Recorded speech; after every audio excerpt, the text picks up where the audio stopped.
Class 9th की exercise 4.3 का question number 6 है दोस्तों।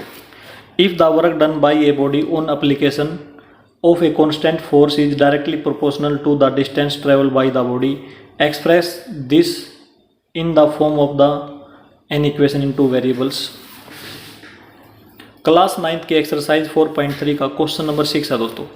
If the work done by a body on application of a constant force is directly proportional to the distance traveled by the body, express this in the form of an equation in two variables and draw the graph of the same by taking the constant force as 5 units। देखो दोस्तों constant force है 5 unit, यहाँ से ध्यान रखोगे आप, ठीक है।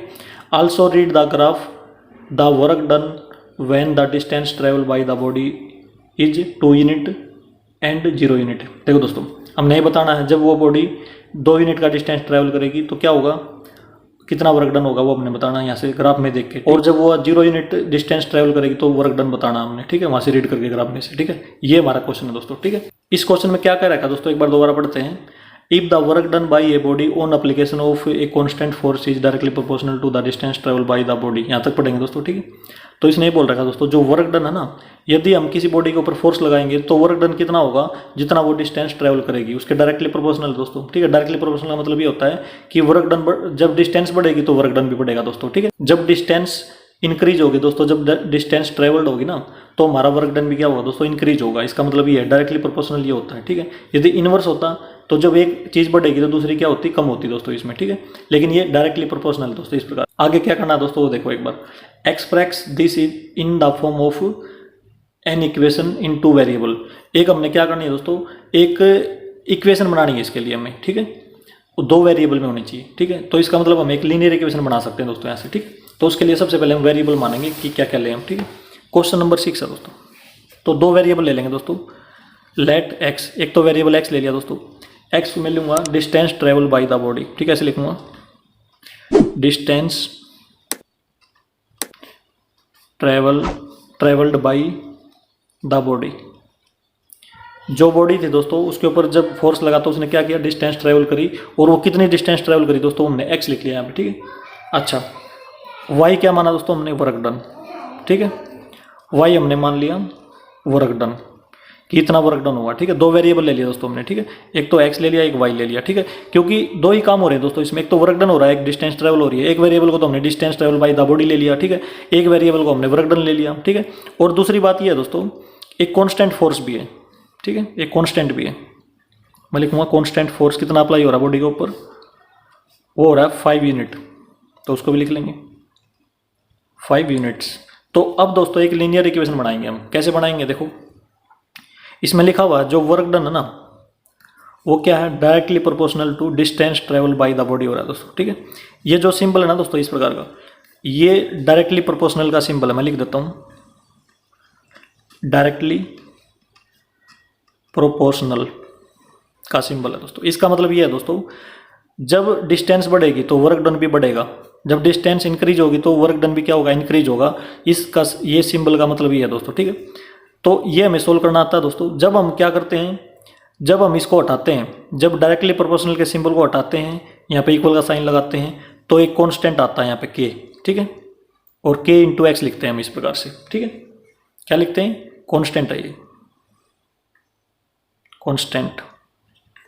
जब भी आप इस साइन को हटाओगे यहाँ से तो एक कांस्टेंट लेना पड़ेगा, हमने कुछ ना कुछ कांस्टेंट लेना पड़ेगा। हमने के ले लिया दोस्तों, ठीक है, के कांस्टेंट ले लिया।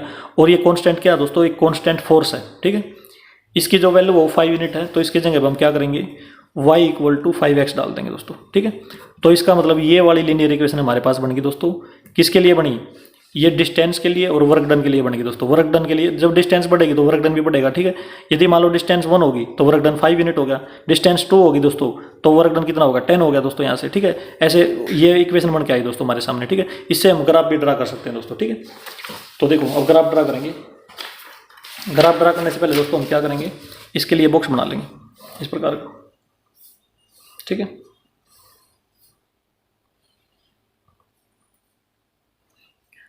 एक्स और वाई लिख लेंगे।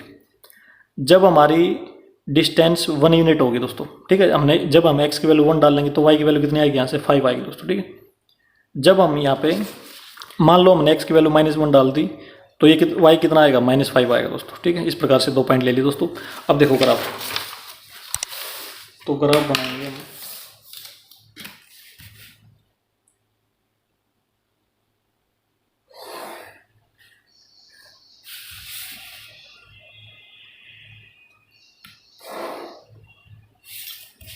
ये एक्स एक्सिस है, ये वाई एक्सिस है दोस्तों, एक्स डैश है, वाई डैश है, ओरिजिन है 0,0, ये ले लिया दोस्तों हमने, ठीक है।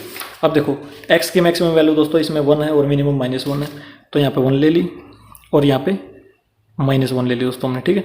आगे 2 भी ले लेंगे, यहाँ पे 3 भी ले लेंगे, ठीक है। अच्छा, वाई की मैक्सिमम वैल्यू है 5 और मिनिमम वैल्यू है -5, तो 1 2 3 4 5, -1 -2 -3 -4 -5, यहाँ तक ले ली दोस्तों हमने, ठीक है। अच्छा, पहला पॉइंट है 1,5, ठीक है। तो 1 देखो दोस्तों, 1 ये रहा और 5 ये रहा दोस्तों, ठीक है। इन दोनों के परपेंडिकुलर जो लाइन ड्रा करेंगे हम वो यहाँ पे मीट हो रही है, ठीक है। तो ये पॉइंट ए आ गया दोस्तों हमारे पास, इसमें लिख देंगे 1,5। और दूसरा पॉइंट है -1, -5, तो -1 ये रहा दोस्तों एक्स पे और -5 ये रहा दोस्तों, दूसरा पॉइंट ये है हमारे पास। तो पॉइंट भी डाल देंगे इस पर लिखेंगे -1, -5, दोनों पॉइंटों को मिलाएंगे दोस्तों, ए और बी को मिला देंगे। तो ये हमारे पास दोस्तों ये आ गया, ठीक है। ये ओरिजिन से पास हो रही है दोस्तों इस प्रकार से, ठीक है। अच्छा, इसको लिख देंगे y = 5x, ये बन गया दोस्तों हमारा ग्राफ वर्क डन का, ठीक है। अच्छा, अब इसमें आ जाओ, जो हमारा फर्स्ट पार्ट था उसमें क्या बोल रखा है, देखो also read the graph, read from the graph पढ़ के बताना हमने कि वर्क डन कितना होगा जब डिस्टेंस कितनी होगी, 2 यूनिट होगी, ठीक है दोस्तों। अब देखो दोस्तों, डिस्टेंस कौन सी है दोस्तों, देखो जो x है ना दोस्तों, x तो x एक्सिस के ऊपर होता है, तो x वाली ये है दोस्तों और वो y वाली ये है, इस प्रकार से, ठीक है। ये तो वर्क डन है और ये क्या है, ये डिस्टेंस ट्रैवल्ड है। जब 2 यूनिट डिस्टेंस ट्रैवल करी दोस्तों यहाँ से यहाँ तक गए, ठीक है, तो हम क्या करेंगे दोस्तों, इसको देखेंगे यहाँ पे, तो ये देखेंगे ये लाइन, इसके परपेंडिकुलर लाइन ड्रा करेंगे और ये देखेंगे कि ये कहाँ पे मिल रही है दोस्तों।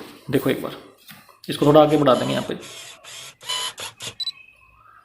ये बढ़ा दिया दोस्तों हमने, ठीक है। हमने क्या कर दिया दोस्तों, क्योंकि हमें x की वैल्यू 2 दे रखी है तो हम ग्राफ की हेल्प से बताएंगे, न कि इक्वेशन की हेल्प से, ठीक है। इस पे परपेंडिकुलर इस प्रकार से लाइन ड्रा करेंगे दोस्तों, ठीक है।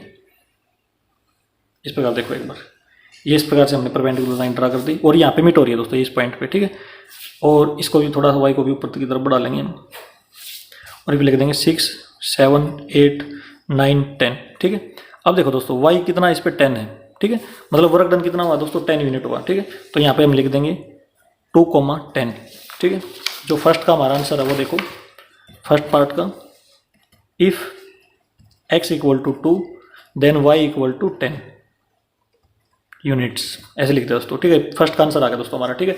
और यही काम दोस्तों हम इक्वेशन से भी कर सकते हैं, ये वाली इक्वेशन है, ठीक है। देखो y = 5x, यदि हम x की वैल्यू 2 पुट कर देंगे तो y कितना आएगा, 5 × 2 10 यूनिट आएगा दोस्तों, ठीक है। और ग्राफ से भी कर दिया दोस्तों हमने ये काम, ठीक है। अब सेकंड में आ जाओ, सेकंड में यदि x की वैल्यू 0 है तो क्या होगा दोस्तों, देखो यदि x की वैल्यू 0 दोस्तों तो y भी 0 होगा, यहाँ पे 0,0 है, दोनों ही 0 हो रहे हैं, x की वैल्यू 0 तो y की 0 होगी, तो इसका मतलब y = 0 यूनिट, ठीक है। ये लिख दिया दोस्तों, और यही दोस्तों हम इस इक्वेशन से भी निकाल देंगे। देखो एक बार y = 5x, यदि हम x की वैल्यू को 0 पुट कर देंगे दोस्तों 0 हो जाएगा, तो y = 0 हो जाएगा, ठीक है। तो ये 0 आ गया दोस्तों, इसी प्रकार हमारा इसमें आया ग्राफ में, ठीक है। तो इस प्रकार से दोस्तों हमारा ये क्वेश्चन कंप्लीट हो गया, क्वेश्चन नंबर 6, और ये ग्राफ भी बन गया हमारा, ठीक है।